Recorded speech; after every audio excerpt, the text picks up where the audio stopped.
In this video, I'm just gonna go over my battle system. Um, it's just been something it's been like the boogeyman for the past two videos. It's just been in kind of the background, being like, oh, am I gonna reveal myself? Like, I haven't touched it fully. I've only touched it at angles where it's like, okay, I think it'd be better to explain this first before I really get into other things like perks and personal abilities. Personal abilities will be going over today, as well. I'm gonna try and keep on track because I was a bit scared to the last video with just bouncing around to different things because I realised kind of how interconnected a few things are, which I think is a good thing. But anyway, let's get started. Um, so, like I mentioned, it's based off a lot of Atlas battle systems where you exploit weaknesses, you get bonuses. There's not like the only inspirations I'm not taking for SMT is the whole summoning thing. Again, set party six, no summoning, none of that, no recruitment. Um, so um, the idea of like I've spoken before with perks, that's the bonus you'll get, and they're basically a set of skills, or a set of selectable skills per character that you can select in a menu. So it would be these. Some party members have exclusive ones, and then there are general ones that a few will share. And these will trigger off if you hit a weakness, a critical hit, or a technical hit. I explain technicals if you need a reminder in a bit. Um, but um, these are kind of like this is to help either players turn the battle in their favor or help with more specialized builds of their characters. I've also designed these perks around to be useful to what the character is really good at.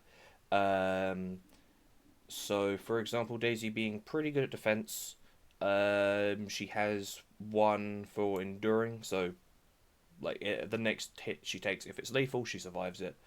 Um, I've also explained like everyone kind of gets a boost to their preferred stat, and then with Daisy being having the lowest SP out of the party, if you can choose this to have some of it restored, this is kind of based on how I know the Fortress class in Neutron Odyssey 4 does this. I thought it was a pretty cool, neat feature.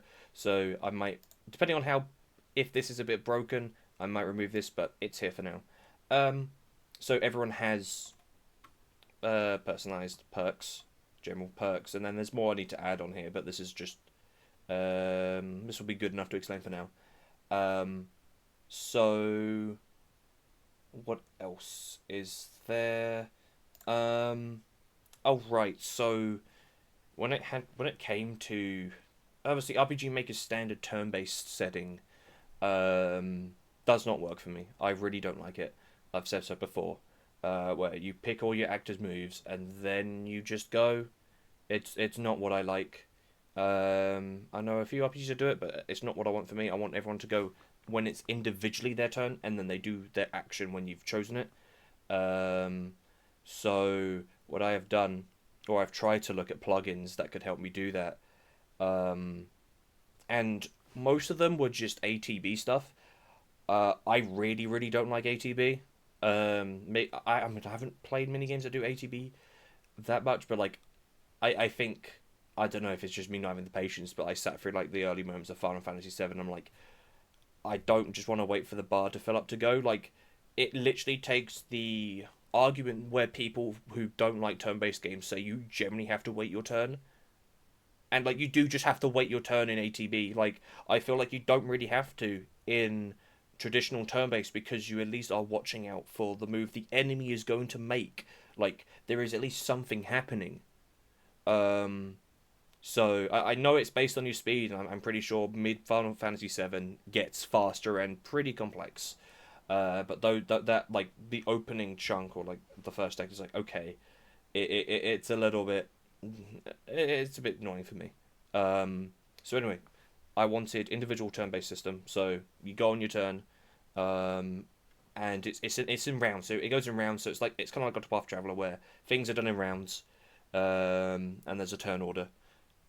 And just none of these plugins kind of did that. They all kind of did an ATB, or like they had a version of their ATB where it's instant, where it kind of did that in advance, but you still had the ATB kind of shit in it, where it's like it has all the ATB speeds and such.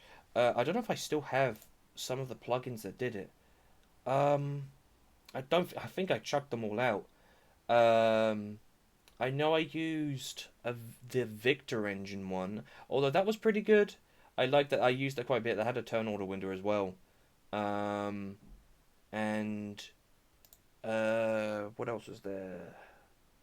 Was it Olivia's ATB, which you can make instant? I'm like, when you're just trying to do plugin settings, it was just annoying to fiddle through because there's so many settings I've got to tweak and like, okay, I've got to understand how this works, and then there was weights and stuff. It's like, oh, how like little the speed stat is going to contribute to things, and then I try to read through the code. It's like it's hard to understand. It's like so then at the point where I just got to the point where it's like even if I was using these plugins and I was like, fuck it, I'm just gonna make it my own.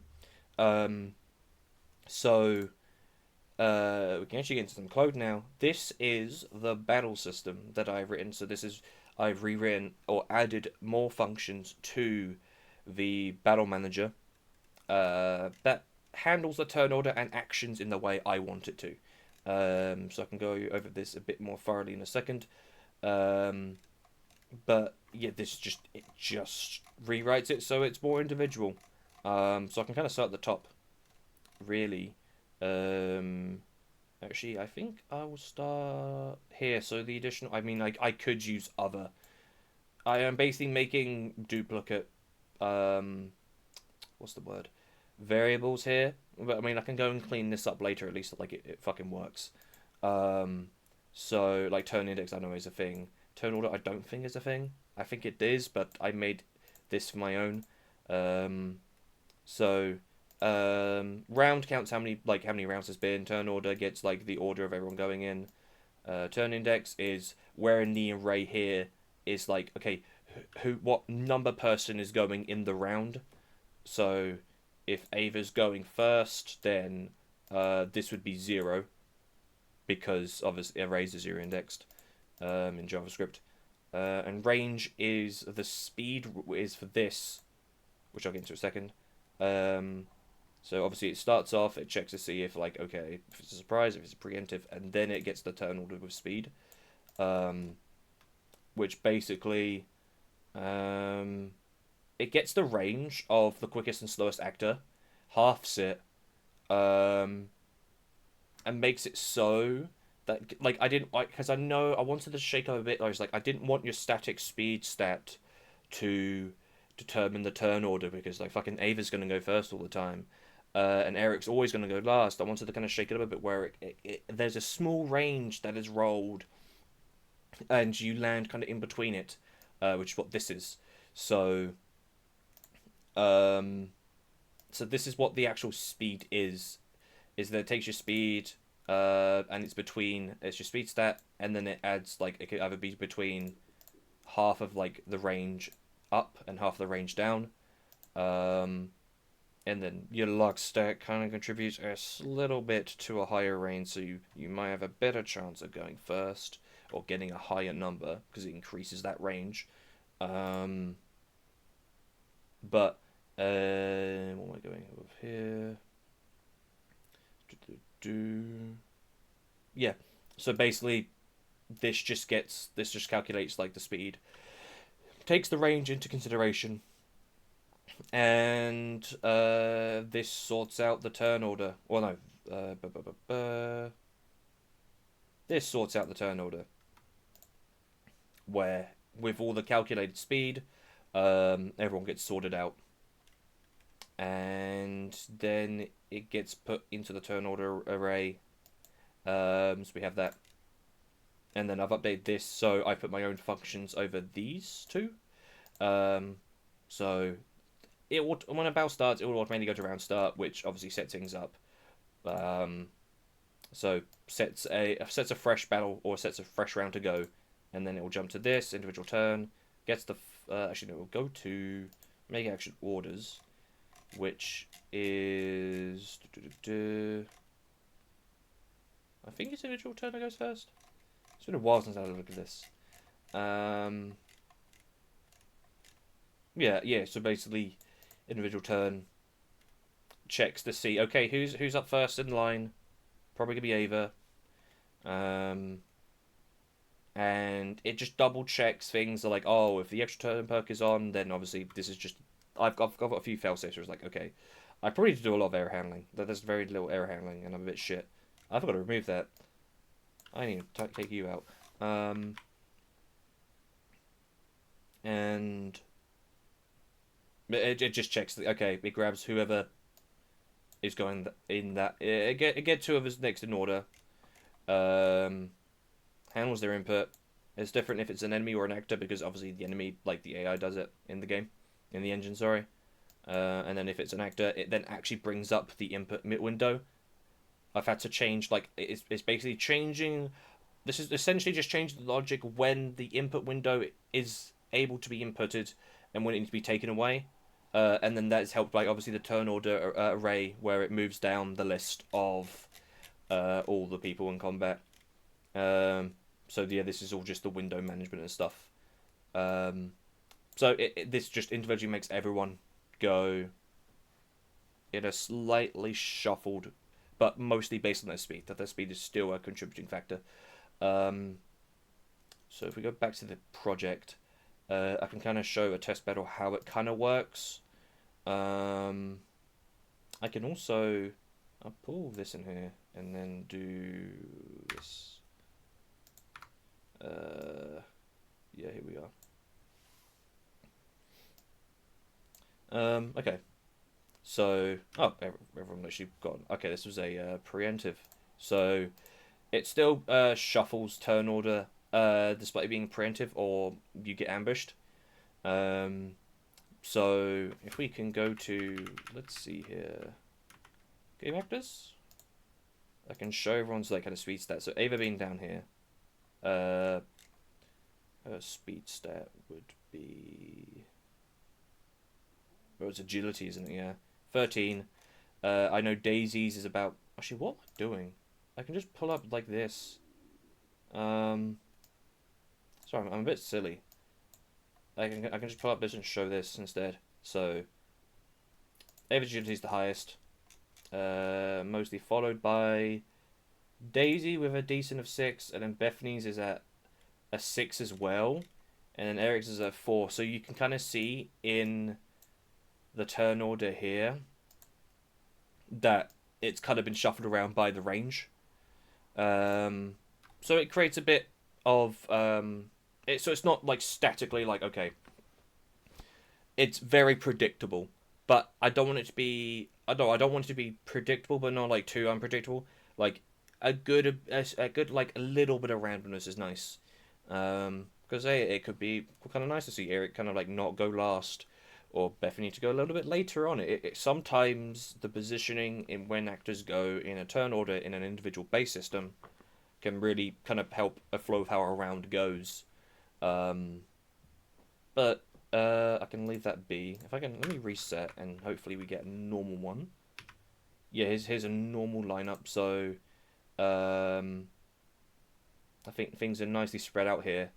So again, Ava mostly going first. Daisy, Bethany's getting pretty bad luck if I realise her speed's the same as Daisy. Oh wait, no, I remember.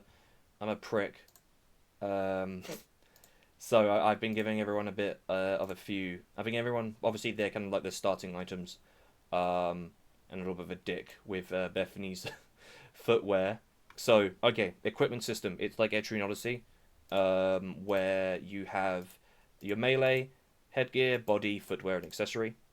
So body is in affecting mostly defense. Footwear would be agility focused. Headgear would be slightly I think would be more magical defense focus, but also a little bit of defense. An accessory can obviously be whatever it can be. So I've done something with Bethany where everyone's shoes kind of give them a little bit of boost to agility, so like 2 points, 3 points, 3 points, 1, and then because Bethany's in high heels, I've given a -1, so I'm a bit of a bastard for doing that. So I'm like, I was looking at, I've completely forgot that. I was looking at my console, like, why is that happening? So yeah, let's see if she gets lucky this time. No, okay, never mind.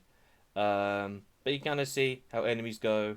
Let's see if Daisy can go a little bit back. No, well, Bethany's been knocked to the back of turn order. Oh my goodness, she got third. I think I don't know if I want to change that. I think that might be a bit too bit too rapid if like she goes like a big jump from like she can potentially go into last to first. No, just to third. Sorry, I might want to change the how the range is done. So instead of being half the range, it's like a third of the range. So it's only a little bit, especially when like you level up and numbers get bigger. But yeah, that's how I've done my turn order and how shuffling's kind of done. I can kind of show how a round goes normally, and I'll explain like all the additional effects that happen in a bit. Um, so Ava attacks, and then Daisy's turn, and then it should be Bethany's, and then it should be the guy on the left that hits someone, and then Eric's turn, um, and then the last two bats will go. Okay, this is all just debugging console stuff I've done for myself. I actually need to remove a few things, but I had these in place when I was doing my hit rate calculations, which I can explain in a bit or in a later video. But yeah, standard like that.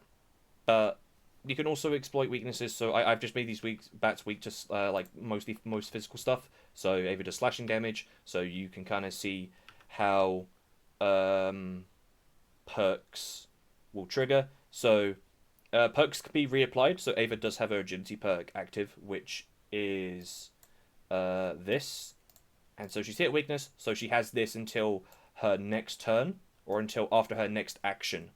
So this will, if she doesn't hit a weakness here, then this will wear off. So if I go to guard, the perk goes off. But if Daisy attacks and hits a weakness, then she keeps the perk stays active. And so she has that boost to her endurance for like a 20% increase until again her next action. So you can continuously keep that effect active with some perks. Although some perks are more mechanical skill things. So like for example, let's see here. Oh no, like I was explaining, Daisy has a one-time perk where when she's next attacked until after her next turn, uh, this will wear off whenever she gets attacked. But if it's lethal, she survives.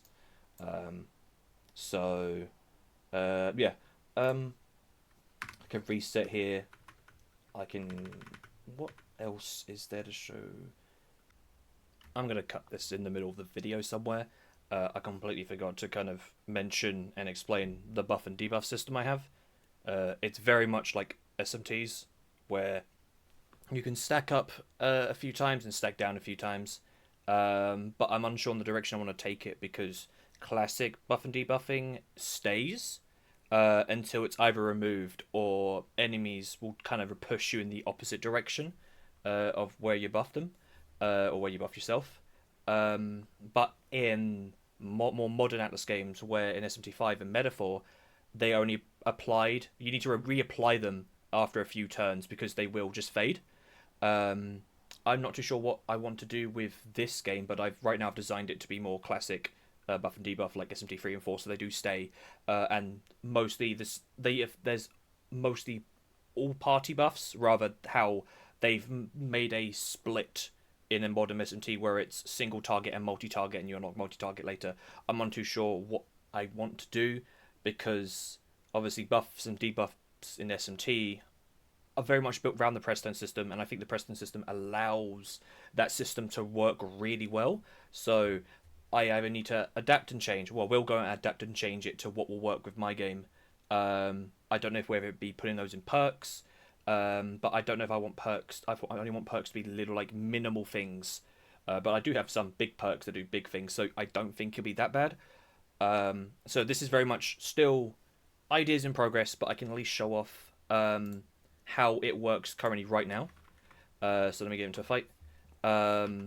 So I'm just for now, just for my own sake of like knowing what they are, I've just named them off the SMT ones. Bit shameless. But Terrakarja will apply to all allies, so that's everyone's attack up. Daisy's Rakakarja can do the same. Eric has a Secunda, so that's a debuff to agility and evasion that will apply to all enemies. Bethany's is Tarunda, that'll do the same. So if we skip round to the next turn, I can then show them stacking. Whoops.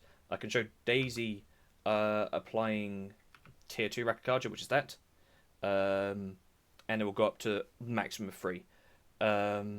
I'm definitely have skills where like Dakaja Dakunda, where you can just remove all buffs and all debuffs from allies and enemies. I do like skills like those. Um, but I don't know if I want this game to turn into like a tennis match, because late game SMT with 3 and 4 do just turn into like bosses just turn either removing all debuffs on themselves or removing all your buffs, and it's just that for like backwards and forwards until one of you just falls. Um, so I've got a lot to consider, but that's the main framework of how buffs and debuffs are going to work. I really do like the system, and I feel like I need to add a bit more than just the standard SMT3, where it's like attack, defense, and agility, and no, accuracy and evasion, because I think speed, now I'm doing a turn order, because speed isn't as important in press turn, because it only really affects, sometimes it affects accuracy, sometimes it affects like your turn order in your party, whereas this is individual turn order in a round where it's not split between allies and enemies. So I think a speed buff and debuff would probably work here a lot more. So I might think about adding new buffs or different types of buffs now. But yeah, I just wanted to quickly add this in because I just completely forgot to add that to mention it in the main video. Personal abilities, actually. I'll pull up some videos that I've already recorded because I was showing some friends this. But I've already explained Avas and Daisies, but I'll go over them again. I'll go over in order, actually. So let me pull up the project. So Daisy's personal ability. Actually, let me start from the top. Everyone has a personal ability. It's kind of like these are skills to the side that will kind of always be a thing, or it's like some sort of system that is exclusive to this person or this actor. That I'm trying to make these very unique. Where it's like, okay, it's a very unique thing that no one else can really find. I'm thinking of giving enemies this as well. I'm definitely going to give bosses some personal abilities. But this is something aside from perks, although perks are still very personalized and focused. Like obviously I've given exclusive here, but this is an additional thing on top, which I really like. So anyway, Daisy's being a tank, her personal ability is called self-stubbornness. So if Daisy wants a battle, if Daisy gets knocked out, she immediately gets back up on 20% HP. This is more of a this is a very character focused personal ability. I really like it. Um, it could be a little bit broken, but I think it fits Daisy. And I have to see how in later testing how it goes. Um, yeah, it's probably the most one of the most simpler ones. Sean. Sean's personal ability is called Handyman, where I have a mechanic that allows party members to swap in and out of the reserve. So the whoever out of the two is not in the lineup of four, on someone in battle can use the swap action to swap out of battle and have someone reserve come in and take their place. That takes a full action. But for Sean, he can come in and out of battle free of action. So if he swaps out of battle, whoever is taking his place gets to have their turn immediately, and if he's swapping into battle, he gets to have his turn immediately. So I think that's really really good. It's definitely a more utility one to have, but it's very very handy in case you need someone to come in with a skill that will definitely come in clutch. Like, oh, I need to swap Bethany in for a full party heal. Like, there you go. But you also wanted to keep Bethany in reserve because she's a bit squishy. You can really only swap her in into combat when she's really needed to kind of keep her safe. Um, so although it doesn't really do anything like offensive wise or his capabilities, I think it's really really good still. Speaking of Bethany, Bethany's personal ability is called Party's Pulse.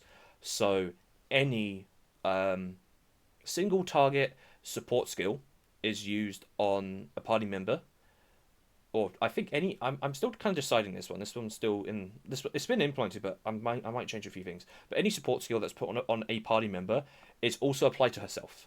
She kind of feeds off the atmosphere. She's her own battery. She's loud and proud. Um, and so again, a healing skill. She'll heal on someone. She heals herself. I am thinking of implementing an extra thing to it where basically if she, this isn't, I don't have any footage of it, but if she puts a skill on herself, then that skill becomes an amped version of itself. So for example, if she has a healing skill, um, so she has something called Uplift, which is a healing skill.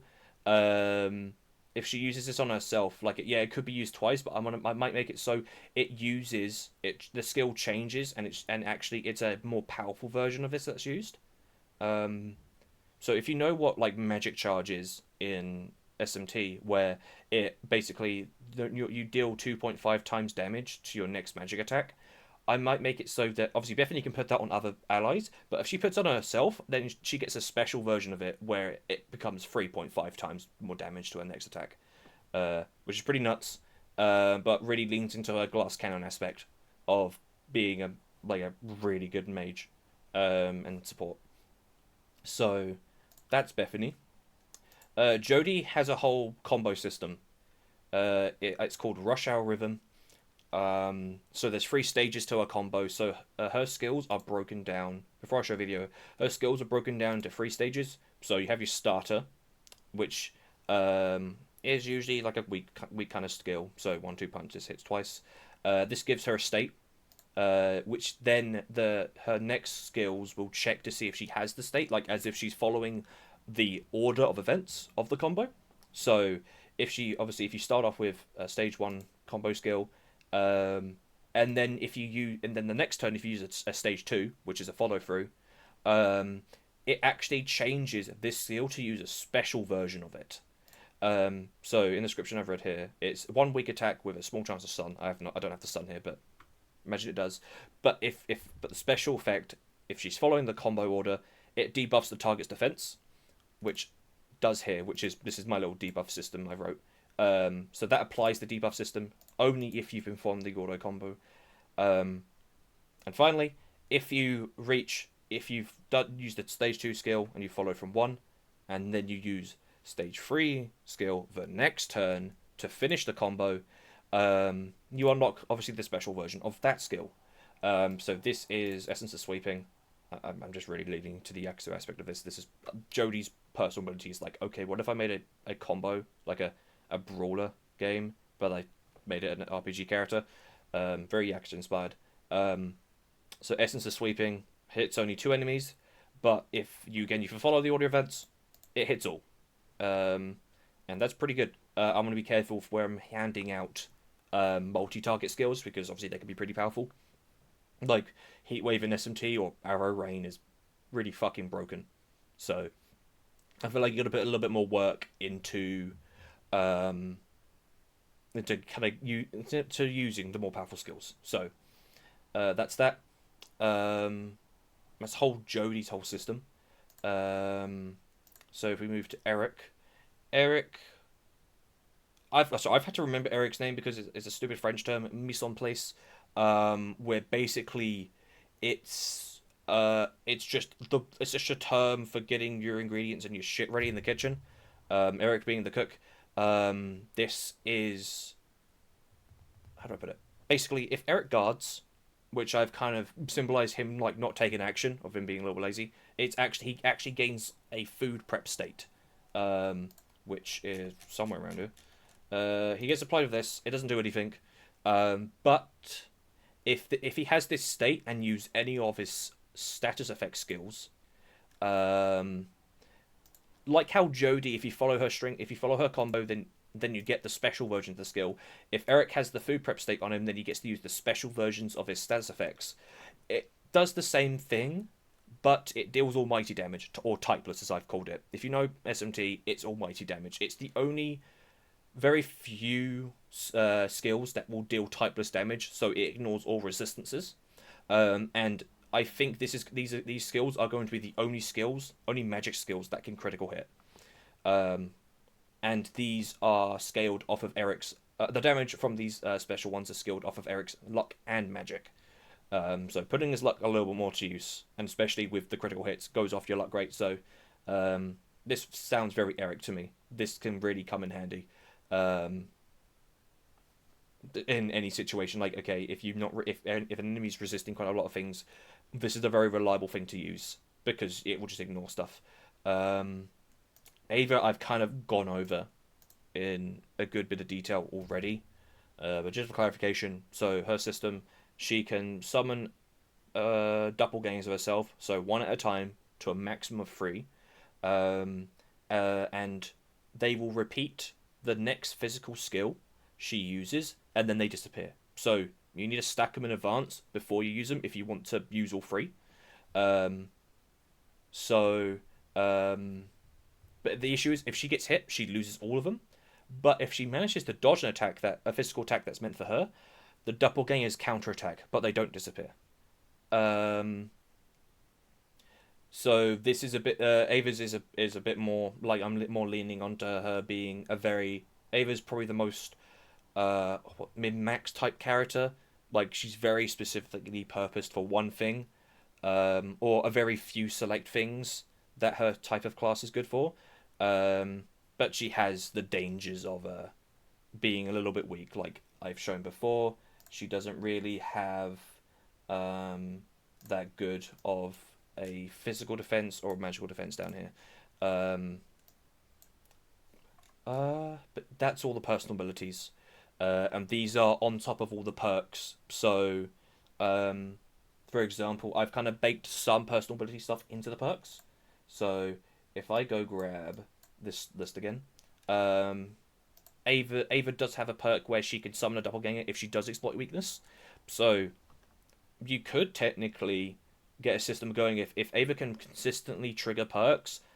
She can just deal double. She can just attack twice. If you can kind of keep that momentum going.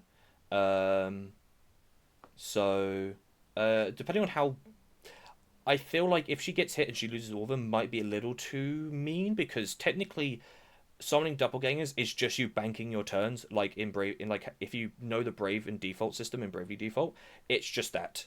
But with the added effect of like you just might lose your points because you get hit. So I might make it so if she does get hit, you just lose one because I do want there to be a little bit risk and reward with the doppelgangers, because they can be really powerful with like her skill set.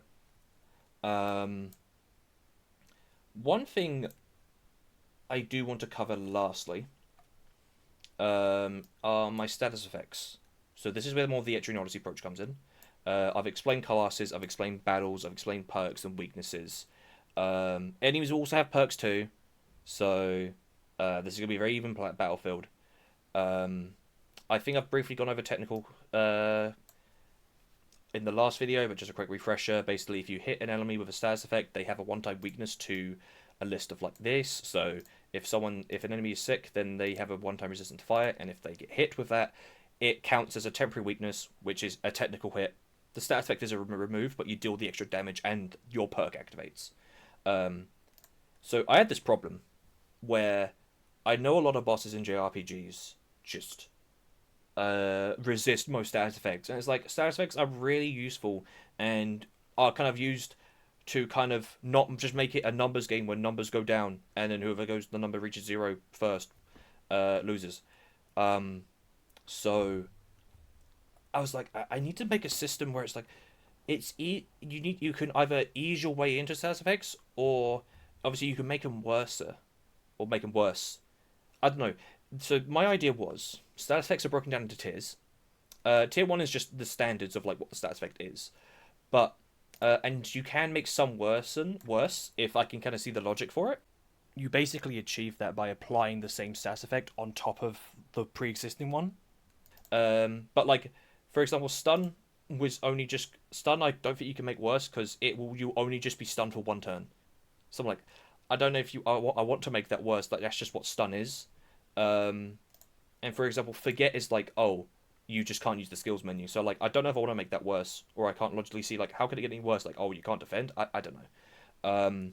But anyway, pre-effects. I probably need to call them something else. But what these are, I only noticed afterwards that where I got the idea of these from. Um, and if you know the yawn move from Pokemon, where obviously you yawn, makes the other opponent yawn, but at the end of the turn they fall asleep. I really, really like that idea, where you apply something in advance, but then it comes into impact later. And the idea is that although I'm still gonna have bosses resist most status elements because obviously I don't want to make some fights trivial, especially if you can just stun and put them to sleep and make them dizzy and make them forget. Like it's a bit bullshit. I do want it to be a bit some challenge, but you might have higher chances of impacting like some of the more useful ones or some more fairer ones of bosses like bleed. Well, no, bleed doesn't really have one, but like sickness, for example, sickness lowers maximum HP and attack. Um, and you can put something like imagine you're on, but it's infected. Oop. Um, so you infect the boss, and at the end of the turn, the chance to actually hit them with the real status effect is actually rolled, but at a higher chance. So, for example, Eric might have a skill where it's a 40, like a base 40% chance to make the enemy sick, and with his luck, it kind of makes it about 50% chance of it happening. But um, if those odds aren't to people's likings, they have they have the infected skill that they can put on. So there'll be skills that will either apply just the tier one just straight away, or some skills that will apply the pre-effect tier, where it will only be rolled at the end of the turn. Where basically it's a flat number, but it's usually higher than the base chance of a tier one skill. So for example, sick one might be at a 40% chance. Infected might have a 60% chance at the end of the turn to cause sickness. So it's either do you risk wanting to have this status effect on now, or or are you okay with waiting and having a higher chance of it coming to effect, especially with bosses that will resist? Because if you resist it, it's a 20. I'm making it a 20% chance, 20% bonus to avoid against being hit with the status effect, and then 20% the other way if you're weak to it. Um, that's my idea for it. I really like this, like breaking into tiers. Um, I think it kind of makes applying status effects a little bit more fairer and not just like, oh, you just can't apply this status effect on a boss, tough shit, go home. And then you just have to like, oh, if there are buffs and debuffs. Because I like status effects. I like what Etching Odyssey does that you can still put status effects on bosses. I think that's really cool. Um, so that's the idea I have. Um, and I want to see kind of where it goes. This has already been implemented. I can probably show a bit of a clip here. And then here's just a table, just like everyone's weaknesses to elements. Here's everyone's resistances and weaknesses to stat effects. Um, Again, Sean, just no weaknesses. I think I might have given one weakness, but with how I try to have things make sense to the character, since Bethany really gets rage baited a lot, I'm like, oh, that's an easy one, and Eric's a lazy fucker, so he's weak to sleep. Um, so I try to go around that route, and I'm like looking at Sean. I'm like, I can't. What weakness can you be? I don't know. Man's just kind of goaded. Um, but yeah, status. That's my status effect system. That's the whole battle system. I think I've gone over it. So individual like turn system. You exploit weaknesses, crits or technicals to apply your perks, and then perks are different things you can set, like a group of skills that you can only pick one from. Um, and personal abilities that can give players a bit more, not of an edge, but add a bit more personalization to the party members and help with strategies and stuff. Like I don't think Ava would be Ava without her doppelgangers. I don't think anyone would be anyone without their personal abilities. I think it really makes them unique. I wanted a gimmick per character, um, and I think that's that. So, actually, next devlog, fucking finally, we can get into some code. You ready to learn? I love coding. I can go on about half hour about my hit system. I've already done so before. Um, but yeah, that's essentially what the barrel system is in a more technical sense, and as an overview. And hopefully I can now start showing actual footage of the things working instead of like explaining things in theory and what I've got planned. But yeah, I appreciate you watching this far. I realise I ramble on for a lot. And hopefully I shall see you all in the next devlog. Thank you very much for watching. Bye.